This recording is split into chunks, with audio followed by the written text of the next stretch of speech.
Hi friends, అందరికీ నమస్కారం. ఫిబ్రవరి 27 ఏకాదశి. అస్సలు చేయకూడని పనులు. హిందూ క్యాలెండర్ ప్రకారం ఈ సంవత్సరం అమలకి ఏకాదశి ఫిబ్రవరి 27వ తేదీన శుక్రవారం రోజున వచ్చింది. విష్ణు దేవుడికి ఏకాదశి అంటే చాలా ఇష్టం కాబట్టి ఏకాదశి రోజున ఎవరైతే భక్తి శ్రద్ధలతో విష్ణుదేవుని పూజిస్తారో వారికి జీవితంలో ఏ కష్టాలు లేకుండా సుఖ సంతోషాలతో ఆయురారోగ్యాలతో జీవిస్తారు. ఇంతటి శక్తివంతమైన ఏకాదశి రోజున ఏ పనులు చేస్తే అదృష్టం వరిస్తుంది, ఏ పనులు చేస్తే దురదృష్టం పడుతుందో ఈ వీడియోలో మనం తెలుసుకుందాం. ఏకాదశి రోజున ఈ వీడియో మీ కంటపడి ఈ వీడియోలో చెప్పినట్లు మీరు చేస్తే విష్ణుదేవుని అనుగ్రహం వల్ల మీకు ఈ సంవత్సరం అంతా మీకు మంచి జరుగుతుంది. ఈ రోజున తెల్లవారుజామునే నిద్రలేచి ఇంటిని శుభ్రం చేసుకోవాలి. ఆ తర్వాత తలస్నానం చేసి పూజ గదిని అలంకరించుకోవాలి. దీపం వెలిగించి పూజ చేయండి. ఏకాదశి రోజున పూజ చేసేటప్పుడు పసుపు రంగు దుస్తులు ధరిస్తే చాలా మంచిది. అలాగే పూజ చేసేటప్పుడు పసుపు రంగులో ఉండే చామంతి పూలు కానీ బంతి పూలు కానీ దేవునికి సమర్పిస్తే చాలా మంచిది.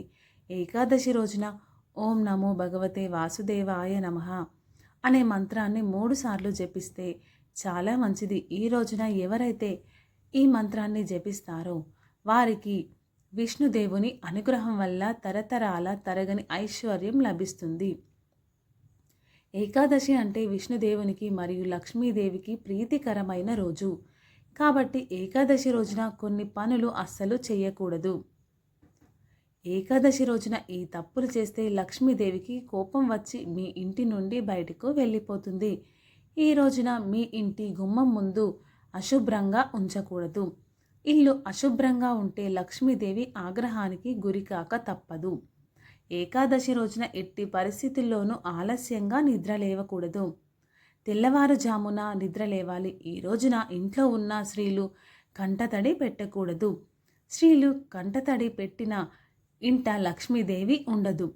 అలాగే ఈ రోజున ఎవరికి అప్పు ఇవ్వద్దు, అప్పు తీసుకోవద్దు. ఎందుకంటే ఇలా చేయడం వల్ల మీ ఇంటి సభ్యులకు అనారోగ్య సమస్యలు వస్తాయి. ఈ ఏకాదశి శుక్రవారం వచ్చింది కాబట్టి ఈ రోజున రాళ్ల ఉప్పును కొనుగోలు చేస్తే చాలా మంచిది.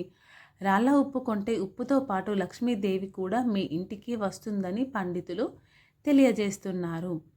ఏకాదశి రోజున తలకి నూనె రాయకూడదు అంటారు. అలా చేస్తే ఆయుక్షీణం అవుతుంది అని శాస్త్రం చెబుతున్నమాట.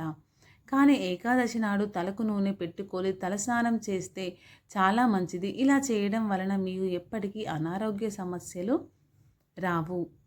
హిందూ విశ్వాసాల ప్రకారం ఏకాదశి రోజున సూర్యుడు అస్తమించిన తర్వాత అంటే సాయంత్రం సమయంలో ఉప్పు తినకూడదు. ఏకాదశి రోజున ఉప్పు తింటే మీ జాతకంలో గ్రహాల మార్పుల వల్ల మీకు అనారోగ్య సమస్యలు వచ్చే అవకాశం ఉంటుంది.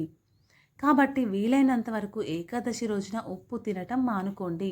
ముఖ్యంగా ఏకాదశి రోజున రావి చెట్టుని పూజించడం కానీ రావి చెట్టుని తాకడం కానీ చేస్తే చాలా మంచిది.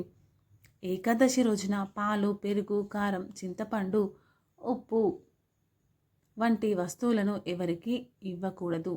స్త్రీలు ఈ రోజున ఇంట్లో బూజులను దులపరాదు. ఏకాదశి రోజున స్త్రీలు తమ చేతికి ఉన్న గాజులను తీయకూడదు. ఏకాదశి రోజున ఎట్టి పరిస్థితుల్లోనూ నలుపు రంగు బట్టలు వేసుకోరాదు. ఇలా చేస్తే ఏలినాటి శని పీడిస్తుంది. ఏకాదశి రోజున పూజ చేసేవారు మాంసాహారం తినకూడదు. ఏకాదశి రోజున ఇంట్లో పూజ చేసేవారు గుమ్మడికాయ, అరటిపండును, ఉల్లిపాయ, వెల్లుల్లి, పెసరపప్పు, శనగపప్పు, నువ్వులు, ముల్లంగి వంటి ఆహార పదార్థాలను ఎట్టి పరిస్థితుల్లోనూ తినకూడదు. అలాగే ఈ రోజున ఇంట్లోని చెత్తను పడేయడం మంచిది కాదు. అలా చేస్తే మీ ఇంటి ఉన్న సంపదలు తొలగిపోతాయి.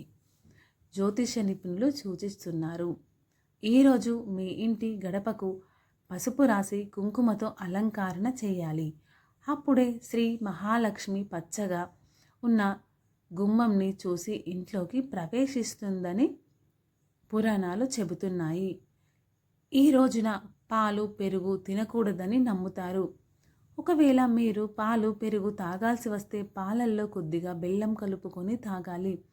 ఈ రోజున పురుషులు తమ అత్తామామల ఇంటికి వెళ్ళకూడదు. అని నమ్ముతారు. దీనివల్ల అత్తమామలతో సంబంధాలు చెడిపోవడంతో పాటు భార్యాభర్తల మధ్య సంబంధాలు కూడా తెగిపోయే అవకాశం ఉంది. ఏకాదశి రోజున పసుపు వస్త్రంలో 7 లవంగాలు వేసి మూట కట్టి మీ పూజ గదిలో ఉత్తర దిక్కున పెట్టి ధూపం వేయండి. ఇలా చేస్తే మీ ఇంట్లోకి డబ్బు రావటం ప్రారంభం అవుతుంది. ఈ రోజున పసుపు వస్తువులను దానం చేస్తే చాలా మంచిది. పసుపు బృహస్పతి గ్రహంతో సంబంధం కలిగి ఉంటుంది. ఏకాదశి రోజున స్త్రీలు తప్పకుండా నుదిటిన కుంకుమ ధరించి తులసి చెట్టుకు పూజ చేయాలి. ధూప దీప నైవేద్యాలతో అమ్మవారిని ప్రార్థించాలి. ఈ రోజున మహాలక్ష్మిని ఆరాధించడం, లక్ష్మీ స్తోత్రం పాటించడం వల్ల మీ ఇంటికి సంపద వస్తుంది. సంపదలకు దేవతలైన లక్ష్మీదేవికి కొబ్బరికాయ అంటే అత్యంత ప్రీతి కాబట్టి ఏకాదశి రోజున ఇంట్లో కొబ్బరికాయను కొట్టి పూజ చేయడం, ఆ తర్వాత ఒక్క ఎర్రటి వస్త్రంలో ఆ కొబ్బరి చిప్పలను వేసి మూటలాగా కట్టి ఇంట్లో డబ్బులను పెట్టే చోట భద్రంగా పెట్టాలి. ఇలా చేస్తే ఆర్థిక ఇబ్బందుల నుండి వెంటనే గట్టెక్కి అవకాశం ఉంటుంది. అలాగే మీ ఇంట్లో ఉన్న చీపిరును దక్షిణ దిక్కున మాత్రమే పెట్టాలి. ఇలా ఉంచితే ధనలక్ష్మి మీ ఇంటికి వస్తుంది. సాయంత్రం నిద్రపోయే ముందు వంట పాత్రలు, వంటగది స్టవ్ ఖచ్చితంగా శుభ్రం చేసుకోవాలి. అలా చేసిన తర్వాత నిద్రపోవాలి. ఇలా చేయకుంటే లక్ష్మీదేవి అలుగుతుంది. అలాగే చాలామంది మహిళలు జుట్టు విరపోసుకొని నిద్రపోతారు. కానీ ఇలా అసలు చేయకూడదు. సాయంత్రం 6 దాటాక సూది, ఉప్పు, నూనె, కోడిగుడ్లు ఇంటికి తెచ్చుకోకూడదు.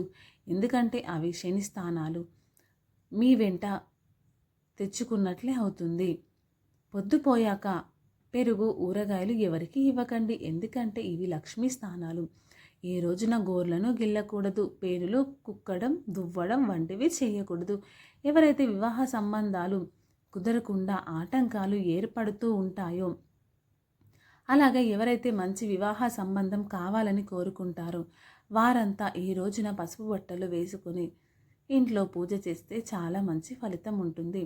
ఏకాదశి రోజున ఇంట్లో ఉన్న తులసి మొక్క దగ్గర నెయ్యి దీపం వెలిగిస్తే ఇంకా మంచిది. ఈ వీడియో మీకు నచ్చినట్లయితే లైక్ చేయండి, షేర్ చేయండి, మన ఛానల్ని సబ్స్క్రైబ్ చేయండి.